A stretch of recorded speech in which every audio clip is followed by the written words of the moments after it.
বাঁশদ্রোণীতে মহালয়ার সকালে এক ছাত্রের মৃত্যু ঘিরে উত্তেজনার জেরে স্থানীয় মানুষের বিক্ষোভের মুখে পড়েছে পুলিশ এবং পুর প্রশাসন। কলকাতা পুরসভার 113 নম্বর ওয়ার্ডের দীনেশনগর এলাকার রাস্তায় খোঁড়াখুড়ির কাজ চলছিল। অভিযোগ, কোচিং সেন্টারে যাওয়ার সময় ছাত্রকে ধাক্কা মারে একটি জেসিবি, গাছের সঙ্গে তাকে পিষে দেয়। মাথায় গুরুতর আঘাত নিয়ে ছাত্রকে হাসপাতালে ভর্তি করানো হয়েছিল, কিন্তু তাকে বাঁচানো যায়নি। ছাত্র মৃত্যুর পরেই রণক্ষেত্রের চেহারা নেয় বাঁশদ্রোণী। রাস্তায় বিক্ষোভ দেখাতে শুরু করেন স্থানীয় বাসিন্দারা।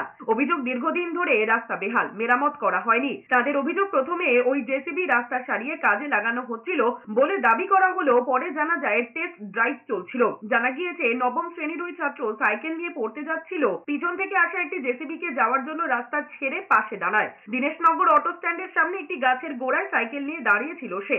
পে লোডার বা জেসিবিটি যাওয়ার সময় পড়ুয়াকে ধাক্কা মারে। গুরুতর জখম অবস্থায় রাস্তাতেই লুটিয়ে পড়ে সে।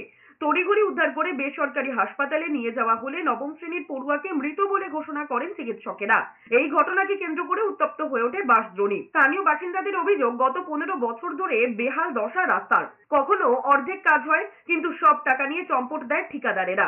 তৃণমূল কংগ্রেসের কাউন্সিলর অনিতা কর মজুমদারের বিরুদ্ধে ক্ষোভ উগরে দিয়েছেন তারা। দুর্ঘটনার খবর পাওয়ার দীর্ঘ সময় পর পুলিশ আসায় ক্ষোভ আরো চরমে ওঠে। ভাঙচুর হয় গাড়িতে, পুলিশকে আটকে রেখে চলে বিক্ষোভ। তারা করা হয় পুলিশ কর্মীদেরও। আমাদের বক্তব্য একটাই, কাউন্সিলর আসুক, এসে কথা বলুক।